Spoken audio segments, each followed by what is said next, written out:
The new student. The Intergalactic Academy of Xenobiology had never seen anything quite like Kai Martinez. Professor Zulix watched through all 6 of their optical sensors as the human strode confidently through the Academy's crystalline halls, seemingly oblivious to the way other students scattered in their wake.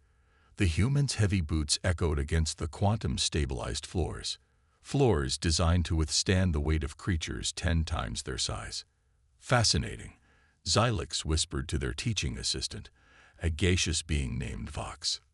Notice how they maintain perfect balance despite the station's reduced gravity. Most species stumble for weeks before adapting.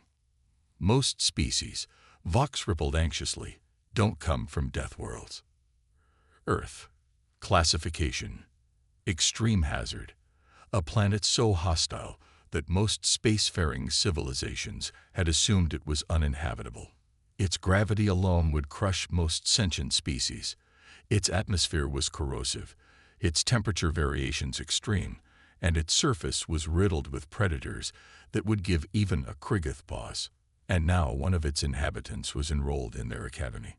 Kai Martinez had arrived with credentials that both impressed and puzzled the admissions committee. Expert in megafauna handling, their application had stated. Specialized in apex predator rehabilitation. The committee had spent 3 cycles trying to determine if these were actual qualifications or if their translation matrix was malfunctioning. The humans' first day of classes started typically enough. They sat in their reinforced chair, though they'd insisted regular seating would suffice. Took notes on their archaic paper, refusing the standard neural interface, and asked surprisingly insightful questions about xenomorphic adaptation. It wasn't until the practical laboratory session that things became interesting. Professor Zulix had planned a simple observation exercise. The class would study a juvenile shadow mist, a predatory gas cloud from the nebula reaches. The creature was safely contained within a quantum barrier, and students were expected to document its hunting patterns as it stalked holographic prey. Remember, Xylix cautioned, while the shadow mist is adolescent, it could still dissolve organic matter in seconds. Maintain safe distance from the containment field at all times. Kai raised their hand. Professor, what's its typical feeding frequency? Once per stellar cycle. Why do you? And when was it last fed? 3/4 of a cycle ago. But that's not relevant to today's. It's showing signs of stress. Kai interrupted, stepping closer to the barrier. See how the edges of its form ripple. That's not hunting behavior. That's distress. The entire class drew back. Even Xylix's teaching assistant drifted several meters away. But Kai stepped even closer, their eyes tracking the creature's movements with unnervingly precise focus. The containment field, they continued, it's too uniform. In its natural habitat, shadow mists need varying pressure gradients to properly maintain their form. We're basically keeping it in a box with flat walls. Professor Zulix's optical sensors dilated in surprise. This was advanced xenobiology, well beyond first-year curriculum. While that's technically correct, Cadet Martinez, the safety protocols can be maintained even with environmental modifications. Kai finished, pulling out a datapad. Look, I've been studying the containment systems.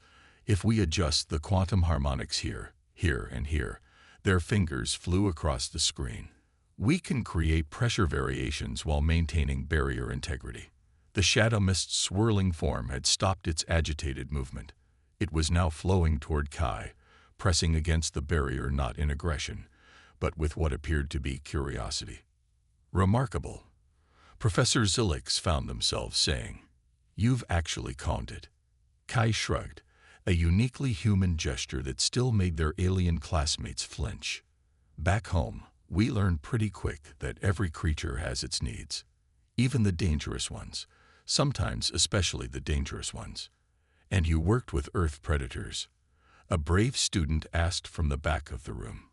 Kai's face curved into what Xylix had learned was called a smile, though it still triggered instinctive warning responses in most species' threat assessment centers. Family runs a wildlife rehabilitation center, they explained, specialized in large predators. Bears, big cats, wolves, anything with teeth and anger management issues. They paused, watching the now peaceful shadow mist. Turns out space predators aren't so different. They just want to be understood. Professor Zulix made a mental note to update their curriculum. Clearly, their understanding of dangerous needed revision. They had thought bringing the human into the academy would require protecting them from the hazardous specimens they studied. Now they were beginning to wonder if it was the other way around. As the class ended and students filed out, Kai lingered, still watching the shadow mist. "Professor," they said, "I've been reading about your third-year practical examinations.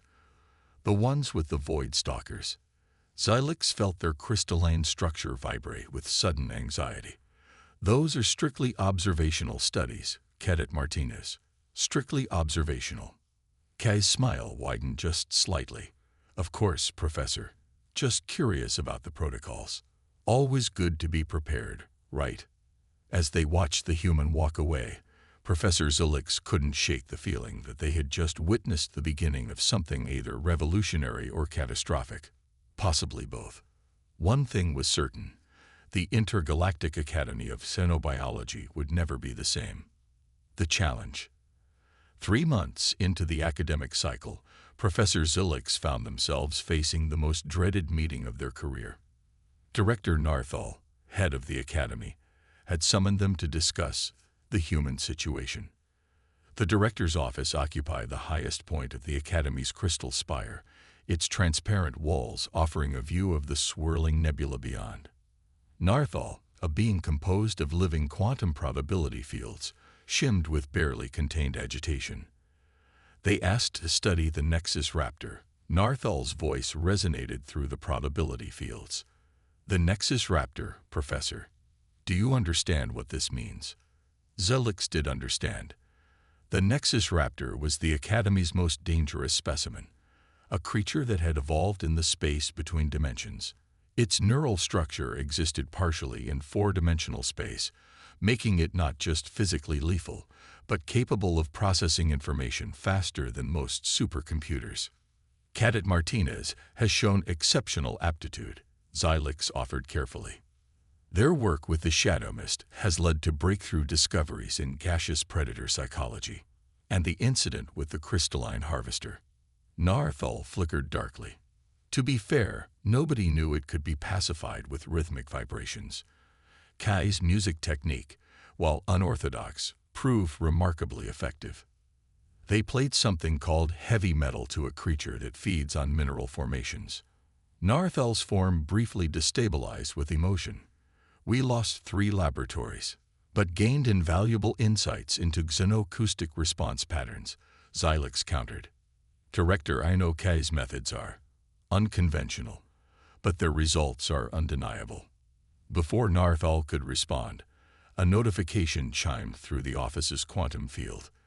The security feed from Laboratory Complex D appeared in the air between them. Kai Martinez stood before the Nexus Raptor's containment chamber, their face illuminated by the shifting dimensional energies that contained the beast. The raptor was magnificent and terrible to behold. 4 meters tall at the shoulder, its scales seemed to exist in multiple places at once, creating a shimmering effect that hurt the eyes. Its primary hunting claws, each longer than Kai was tall, flickered between dimensions as it moved, allowing them to slice through virtually any material in existence. But it was the intelligence in its multifaceted eyes that truly terrified most beings. The Nexus Raptor didn't just hunt. It calculated, planned, and learned from every encounter. "What are they doing?" Narthal demanded. On the feed, Kai had pulled out their ever-present notebook and was sketching. They moved with careful deliberation, occasionally looking up at the raptor, which had pressed against the containment field with unsettling focus. Studying its movement patterns, Xylix explained, their crystalline form vibrating with a mixture of pride and anxiety. Kai has developed a theory about its 4-dimensional locomotion. Theory. The director's probability field crackled. What theory could possibly justify this level of proximity? As if in answer, Kai's voice came through the feed. Its hunting style is similar to Earth's pack predators, they were saying into their recorder. The way it shifts between dimensions isn't random. It's testing boundaries, like wolves working a perimeter. The dimensional jumping isn't just for attack, it's social behavior. The raptor tilted its head, mirroring Kai's posture. For a creature that had attempted to eviscerate every other being that came near its enclosure, this behavior was unprecedented. Remarkable, Xylix whispered. Dangerous, Narthal corrected. This ends now. I'm canceling their research authorization. With respect, Director, Xylix's voice firmed. That would be a mistake. Cadet Martinez has submitted a formal proposal for their final project. They'd want to demonstrate that the Nexus Raptor's four-dimensional awareness can be used to enhance our understanding of trans-dimensional physics. And how exactly do they propose to do that? Xylix's crystalline structure vibrated with nervous energy. They want to establish direct contact. The director's form went completely still, a rare sight for a quantum probability being. Direct contact with a Nexus Raptor. That's not just against regulations, it's suicide. Kai believes they've identified patterns in its behavior that suggest possibility for controlled interaction. They've already drawn up safety protocols and... Absolutely not. Narthal's form expanded with authority. I will not have a student's death on my record, especially not our first human student. Imagine the diplomatic fallout. On the security feed, Kai had pressed their hand against the containment field. The Nexus Raptor, defying all known behavioral patterns, had placed one of its massive claws against the same spot, perfectly aligned with Kai's hand. Director, Xylix said quietly, I don't think we can stop them. The only question is whether they do this with our guidance and safety measures, or... They left the sentence unfinished. Both educators knew about the incident last month when Kai had accidentally discovered how to bypass the security protocols on the crystalline harvester's enclosure. The human had an uncanny knack for finding ways around obstacles. Narthal's form rippled with resignation. Set up a review board. Full safety protocols. Multiple backup containment systems. And Xylix. The director's tone darkened. If this goes wrong, we're both returning to teaching basic cellular division on some outer rim colony world. As Xylix left the office, they cast one last look at the security feed. Kai was still there, their expression intense as they studied the interdimensional predator. The Nexus Raptor watched back with equal intensity, its crystalline eyes tracking every movement. For the first time, Xylix wondered if perhaps they should be less worried about the human safety and more concerned about what would happen when humanity's relentless curiosity met one of the universe's deadliest minds. The Academy was about to make history, assuming it survived the experience. The day of Kai's demonstration arrived with an atmosphere of barely contained panic. The Academy's main research amphitheater had been reinforced with every containment system available, turning the usually elegant space into a fortress of quantum fields and dimensional locks. Run through the safety protocols one more time, Professor Xylix insisted, their crystalline form practically vibrating with anxiety.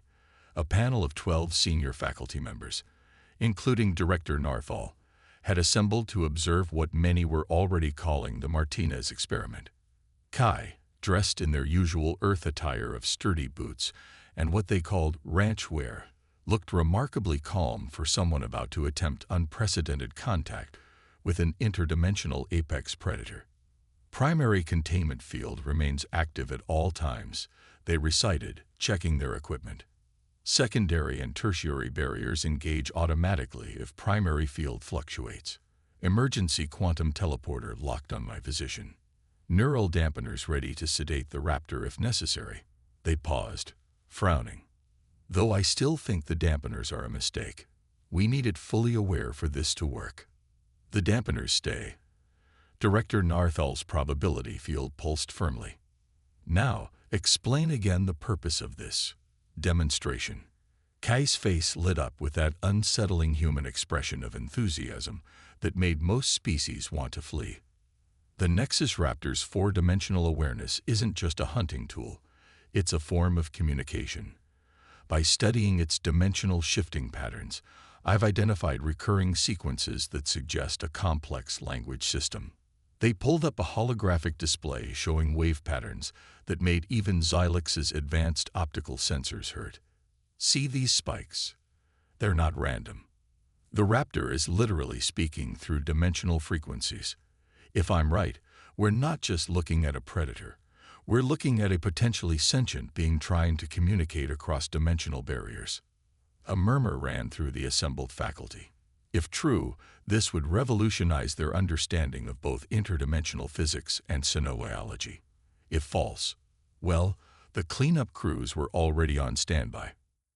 Begin the demonstration, Director Narthal ordered, their form condensing with tension.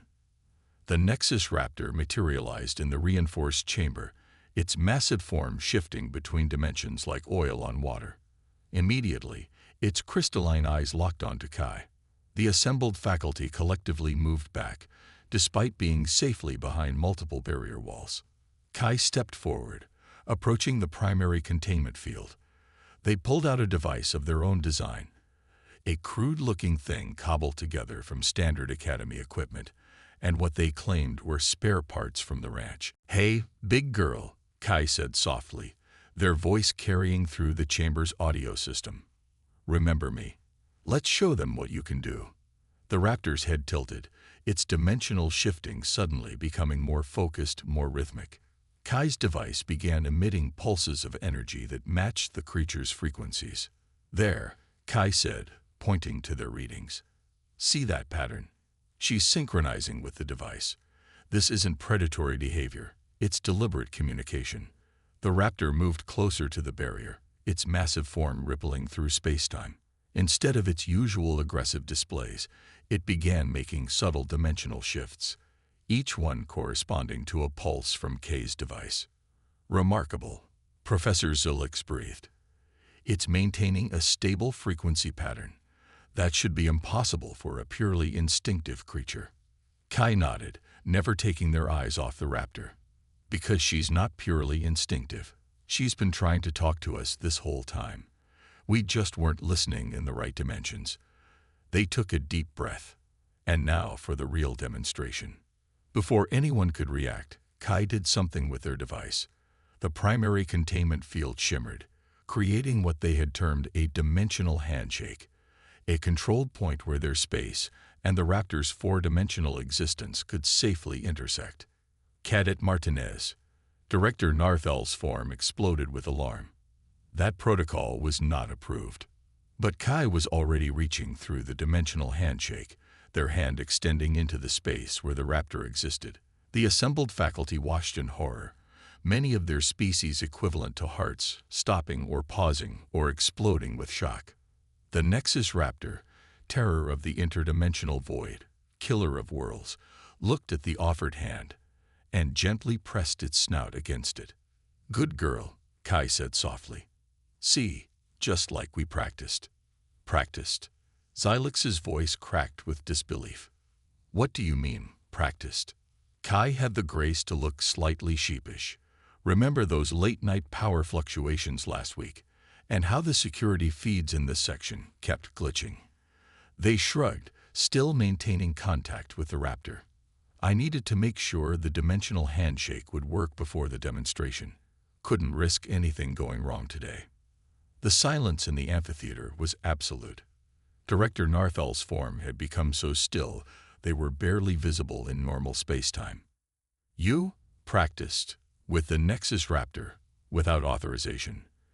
Each word from the director seemed to strain the fabric of reality. "Well, yeah," Kai replied, as if it was the most natural thing in the world. "Back home, you never try something new with an animal without proper preparation. That would be irresponsible."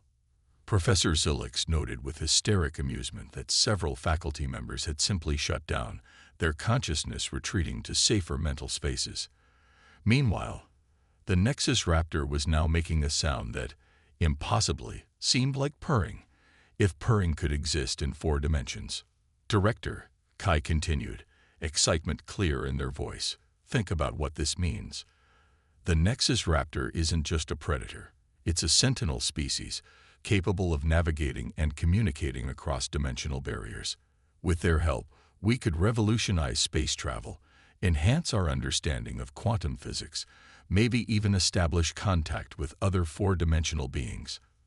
The Raptor shifted slightly, its crystalline eyes seeming to focus on the assembled faculty with unsettling intelligence. Several professors swore they could feel it examining their quantum structures. Director Narthal's form finally stabilized enough to speak. Cadet Martinez, while your results are unprecedented, your blatant disregard for safety protocols and unauthorized experiments are serious violations of Academy regulations. Kai nodded, still scratching the Raptor's interdimensional snout. I understand, Director. I'm prepared to accept any consequences. They paused, a small smile playing at their lips. Though you might want to consider that she now responds to my commands, and I'm pretty sure she can track me across dimensions. The implications of that statement hung in the air like a quantum probability cloud. Professor Zilix couldn't help but laugh, their crystalline form chiming with the sound. Director, I believe we may need to revise our understanding of both safety protocols and dangerous species. Perhaps. They gestured to where Kai stood, calmly communing with one of the universe's deadliest predators. We should start by asking what other insights our human students might offer. The Nexus Raptor made its purring sound again, and somewhere in the administrative offices, a computer began automatically updating the Academy's species danger classifications. Humanity had just moved several categories higher on the list. The incident. No one expected the Void Pirates to attack the Academy. The floating crystal spires had stood undisturbed for millennia, protected by their reputation and location in supposedly secure space. But as alarms blared through the dimensional corridors, that assumption shattered like quantum glass. Professor Zilix's crystalline form vibrated with panic as they rushed through emergency protocols. All specimens secure. Containment fields at maximum. Students proceed to. The explosion cut them off, rocking the entire xenobiology wing. Through the chaos, a single human voice rang out. Professor, they're heading for the vault. Kai Martinez stood at the end of the corridor, their usual calm demeanor replaced by focused intensity. The vault, where the Academy kept its most dangerous specimens, where the Nexus Raptor was contained. The dimensional barriers are holding, Xylix reported, checking readings. But they're using some kind of void technology we've never. Another explosion. This one closer. Through the smoke emerged figures in black void suits, their forms flickering with illegal phase technology. The pirates' reputation was well known. They sold exotic creatures to the highest bidders, especially specimens with military potential. A Nexus Raptor, the lead pirate's voice crackled through their void suit. Do you know what some would pay for a weapon like that? Stand aside, Professor. Xylix moved to protect their students, but Kai stepped forward instead. You really don't want to do this, they said, in that eerily calm tone that had always made their professors nervous. The pirates laughed, a harsh sound through their suit modulators. A human. Here. Stand aside, Deathworlder. This doesn't concern you. Actually, Kai smiled, and Zilix felt their crystalline structure shiver at the expression. It really does. That's my girl you're trying to steal. The lead pirate raised their void weapon. Your girl. It's a fourth-dimensional apex predator, not a pet. You're right about one thing, Kai interrupted, their hand moving to a device on their belt. The crude-looking communicator they'd built. She's definitely not a pet. Everything happened at once. Kai's device pulsed. The vault's dimensional barriers flickered, not from damage, but in a controlled pattern. And then the Nexus Raptor appeared, not contained behind barriers, but fully materialized in the corridor. 4 meters of interdimensional predator, its scales shifting through realities, its crystalline eyes blazing with intelligence. And it was responding to Kai's signals. See, Kai said conversationally, as the pirates stumbled back. We've been working on something new. Turns out, with the right dimensional frequency, she can shift through barriers safely. We were going to announce it next semester, but they shrugged. You guys kind of forced our hand. The raptor moved with impossible grace, its form flowing through dimensions as it positioned itself protectively near Kai. The pirates' void suits began to malfunction, their phase technology disrupted by the creature's dimensional field. That's impossible, the lead pirate breathed. No one can control a Nexus raptor. Their pure killing instinct. Control. Kai laughed, reaching up to scratch the raptor's shifting scales. Nobody controls her. We're partners. And right now, my partner is really unhappy about you attacking her home. What happened next would be debated in xenobiology circles for decades. The Nexus raptor moved through dimensions in ways that shouldn't have been possible, its hunting claws slicing through void suit technology like it was paper. Pirates screamed as they found themselves phase-shifted into pocket dimensions, their weapons turning to quantum dust. Through it all, Kai stood calmly, occasionally sending signals with their device, ensuring the raptor's attacks remained non-lethal, though thoroughly terrifying. Professor Zilix watched in amazement as the human and the interdimensional predator worked in perfect sync. The pirates never stood a chance. When Academy security finally arrived, they found the pirates neatly contained in a stable pocket dimension, their void suits in pieces, and Kai sitting cross-legged on the floor beside the Nexus raptor, feeding it what appeared to be treats. Are those quantum-shifted meat cubes? Zilix asked incredulously. Beef jerky, actually, Kai replied. From Earth, she loves the stuff. Something about the protein structure reminds her of prey from her home dimension. Director Narthal arrived, their probability field fluctuating wildly at the scene. Cadet Martinez, you released the Nexus raptor, deliberately, technically. Kai stood, brushing off their clothes. I didn't release her. We've been practicing controlled dimensional shifts for weeks. She can come and go safely now, as long as we maintain the right frequency patterns. They paused. I was going to include it in my next progress report. The director's form rippled with what might have been a sigh. Of course you were. And the pirates. Contained in a stable pocket dimension. Ruby here can maintain it for hours. At everyone's confused looks, Kai added, oh, that's what I named her. She likes it. The Nexus raptor, Ruby, made that impossible four-dimensional purring sound again, nuzzling against Kai's shoulder with a snout that existed in multiple realities simultaneously. Director, Professor Zilix said carefully, I believe we need to seriously reconsider our classification of both humans and Nexus raptors. And perhaps, they watched as Kai casually commanded one of the universe's most dangerous creatures to shift the pirates to a more comfortable position. Perhaps we need to reconsider what we think we know about everything. The incident would go down in Academy history as the day they learned that the only thing more terrifying than an interdimensional apex predator was a human who had befriended one. Paradigm shift.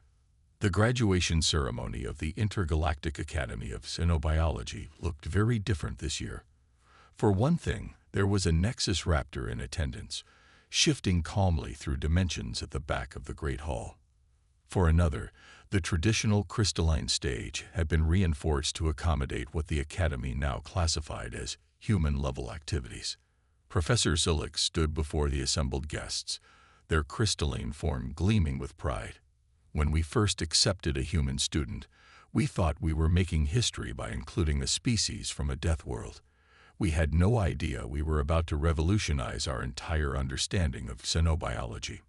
The audience, a mixture of faculty, students, and diplomatic representatives from across the galaxy, shifted uncomfortably as Ruby, the Nexus raptor, changed dimensional frequencies. Only Kai Martinez, sitting in the front row in their formal Earth attire, something they called a suit, seemed perfectly at ease. Cadet Martinez's work has not only transformed our understanding of interdimensional beings, Zilix continued, but has established entirely new protocols for xenobiological research. The Martinez method, as it's now known, emphasizes direct observation, careful relationship building, and the revolutionary concept that even the most dangerous species might be more than they appear. Screens around the hall displayed footage from the past year. Kai working with various creatures, the breakthrough with the Shadow Mist, the crystalline harvester responding to music, and of course, the now famous incident with the Void Pirates. But perhaps most importantly, Xylix's voice resonated through the hall. Cadet Martinez has taught us something about ourselves. We who pride ourselves on studying life in all its forms had fallen into the trap of viewing creatures through the lens of fear rather than understanding. In the audience, Director Narthal's probability field rippled with what might have been embarrassment. They had been one of the loudest voices against Kai's methods, until those same methods had saved the Academy. Therefore, Xylix announced, "It is my honor to present not one, but two unprecedented awards today. First, to Cadet Kai Martinez, the Academy's highest honor for xenobiological research and the first ever commendation for interspecies partnership." Kai stood, accepting the crystalline medallion with characteristic calm, though their eyes sparkled with that uniquely human expression of joy. And second, Xylix continued, their tone shifting to one of amused formality. To Ruby, the first non-humanoid entity to be granted the status of research partner rather than research subject. The Nexus Raptor shifted forward, its crystalline eyes scanning the audience as it accepted its own medallion, specially designed to exist in multiple dimensions simultaneously. Several audience members fainted at the sight of an unleashed Nexus Raptor accepting an academic award, but most managed to maintain their composure. Finally, Xylix said, "I am pleased to announce that both Kai and Ruby have accepted positions as junior faculty members, heading our new Department of Interdimensional Communication and Cross-Reality Relations." The announcement caused a stir. Kai stood again, moving to join Ruby at the podium. "Thank you, Professor Xylix. Ruby and I have already identified several other species we believe have been misclassified as pure predators. With the Academy's support, we hope to establish communication protocols that could open up entirely new avenues of scientific discovery." The Nexus Raptor made its distinctive purring sound, and to everyone's shock, Kai responded with a series of dimensional frequency shifts of their own. They had learned to partially mimic Ruby's native communication. Furthermore, Kai continued, grinning as Ruby nuzzled their shoulder in a way that made several security officers reach for their quantum stabilizers. "We've received interesting signals from the void between galaxies. We think there might be entire civilizations existing in four-dimensional space, just waiting to be contacted." Director Narthal's form flickered with alarm. "Cadet, I mean Professor Martinez, please tell me you haven't already attempted to make contact with unknown four-dimensional entities." Kai's silence was answer enough. "Think of it this way, Director," they finally said, scratching Ruby's interdimensional scales. "Humanity's greatest gift isn't our strength or our resilience. It's our inability to see something new and not want to understand it, befriend it, or, if necessary, teach it to play fetch across dimensional barriers." The Nexus Raptor, now officially Professor Ruby, shifted through several dimensions in what the audience was startled to recognize as amusement. As the ceremony concluded, Professor Xylix updated the Academy's mission statement one last time. Below the traditional words about pursuing knowledge and understanding life in all its forms, they added a new line. "Warning: this institution now employs humans. Expect the unexpected." And somewhere in the quantum fields that connected realities, word began to spread about a strange new species that had done the impossible.